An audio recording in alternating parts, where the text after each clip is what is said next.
ha llibres que arriben a l'editorial, tal qual, i llibres que d'alguna manera són fruit d'un cert estímul i d'una certa invitació per part dels editors, perquè hi ha autors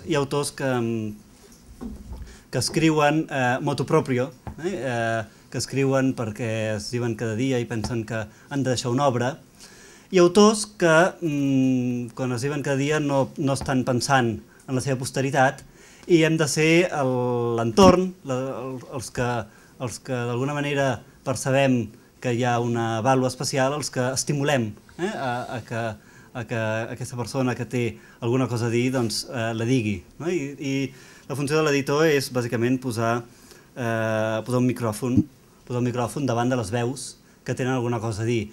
I jo fa molts anys que estic convençut que la veu de Ramon Maria Nogués és una veu significativa, és una veu que té alguna cosa a dir. Del llibre que avui presentem, els ponents avui en parlaran amb molt millor coneixement de causa, però a mi m'ha impactat una idea en concret, que és la idea segons la qual el cervell humà és un cervell luxós, un cervell de luxe. De luxe en el sentit que el cervell humà no està programat exclusivament per a la supervivència, sinó que fem activitats humanes, hi ha una sèrie d'activitats humanes que no tenen per finalitat la mera supervivència. Tenim activitats estètiques, tenim activitats polítiques, tenim activitats religioses, tenim activitats de tot tipus que van més enllà de la mera supervivència, i això és el luxe.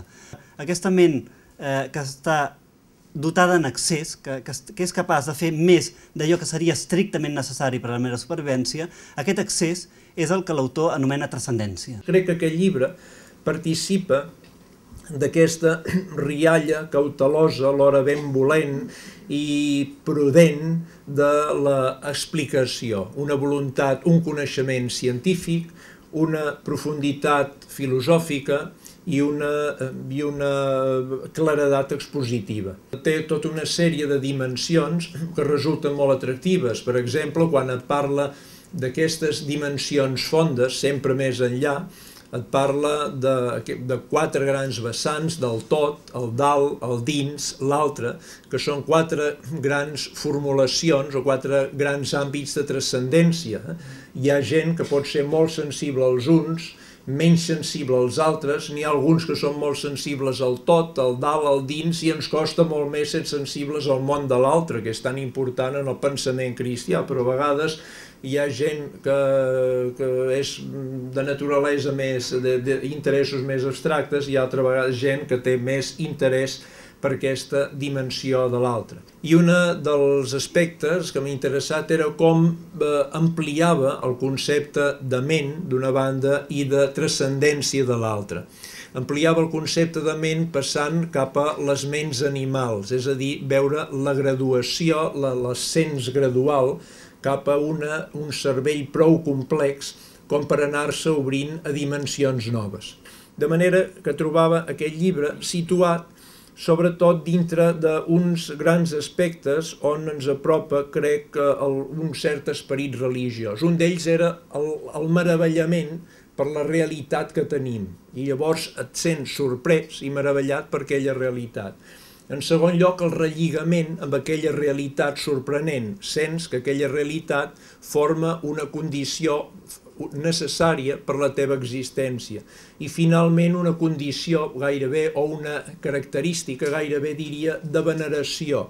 És a dir, del fet que aquesta sorpresa, aquest meravellament, aquest relligament, es converteixi també en un acte de respecte davant d'aquesta naturalesa, i no vulguis dominar-la, sinó vulguis comprendre-la, més que no pas esclavitzar-la completament. En el cervell, en la noció de la ment, allà on, des del punt de vista del meu coneixement limitat del budisme, intento explicar allò que fa 2.500 anys, ja 2.600, va començar a ser formulat d'una manera a la llum de la ciència actual nostrada.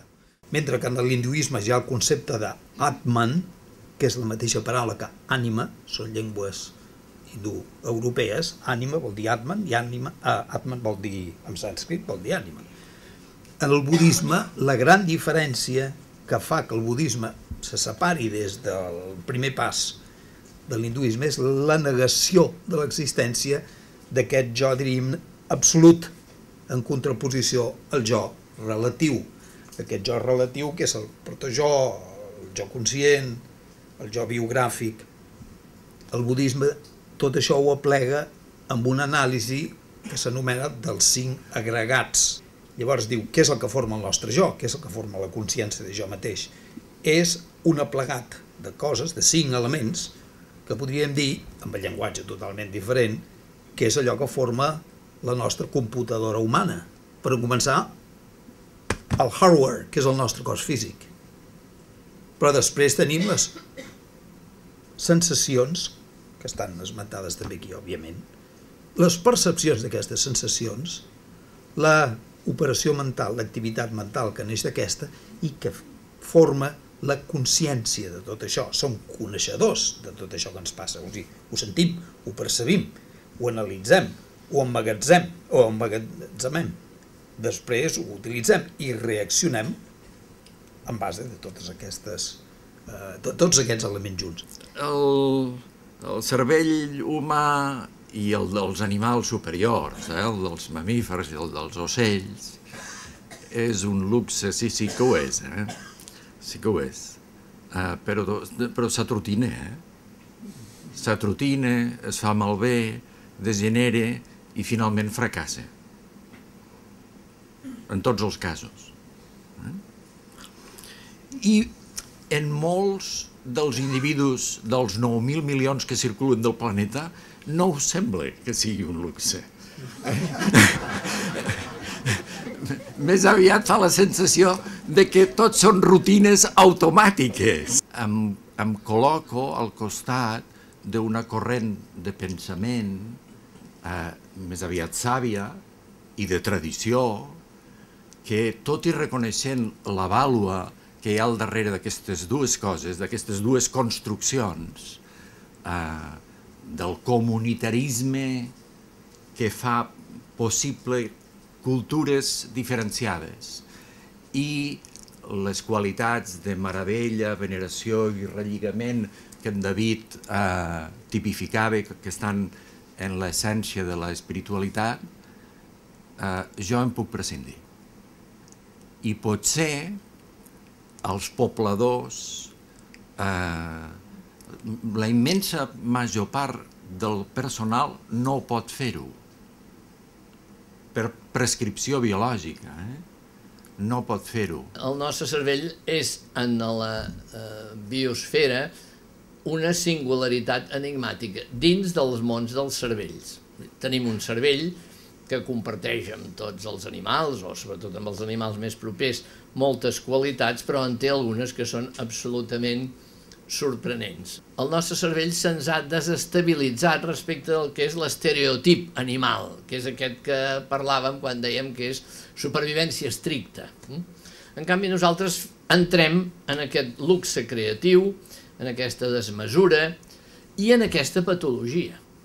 Pot ser que aquestes desmesures, que en diem brodats i en diem luxes, etc., atenció, perquè donen lloc també a patologies importants. I no em refereixo només a la patologia estricta mèdica, sinó a algunes patologies de tipus social, de les quals n'acabem de citar algunes, quan hem parlat, no sé, sense ànim d'ofendre ningú, del món del futbol, o coses d'aquestes, que en certs moments havien, per exemple, a la nostra societat atribuït a un dopatge franquista, però tret la influència franquista, em sembla que el futbol és molt més important encara que el temps de la dictadura, amb la qual cosa el del dopatge franquista tampoc acaba de ser veritat. I potser és una desmesura, potser lleu, això ja no ho valoro, o una mitja patologia d'aquesta desestabilització. A mi em sembla que justament la desestabilització es corregeix si les transcendències són ben analitzades i formulades. Perquè una transcendència, en el fons, és un marc d'elaboració personal i un marc d'elaboració col·lectiva, les dues coses, En aquest sentit és important el fet de que entenguem el cervell com a cervell social. L'ambient també fa el nostre cervell i, per tant, aquesta construcció que són les transcendències ajuden a estabilitzar aquest cervell que no sabem per què se'ns havia desestabilitzat, se'ns ha desestabilitzat d'una forma creativa, però amb tot el risc de les formes creatives. En el cas de les transcendències religioses, el problema està en si és veritat la creença que s'afegeix a la transcendència. I aquí sí que les religions tenen molta responsabilitat, perquè si diuen tonteries, aleshores, que en diuen a vegades, doncs porten a que la transcendència sigui desacreditada. I en les transcendències, sobretot les religioses, com diuen tots els grans autors que parlen d'aquestes transcendències, el prudent és callar en la majoria de qüestions, excepte en 2 o 3 qüestions fonamentals que, si són ben formulades, poden ser creïbles per part d'aquelles persones que no hagin decidit prescindir-ne o no en prescindeixin, simplement, com ens explicava fa un moment el professor Tovella. De manera que aquest és el panorama, aquesta és la meva flaca biogràfica que he intentat posar en el llibre i simplement, doncs, amb aquest comentari acabaria la meva presentació. I moltes gràcies a tots per...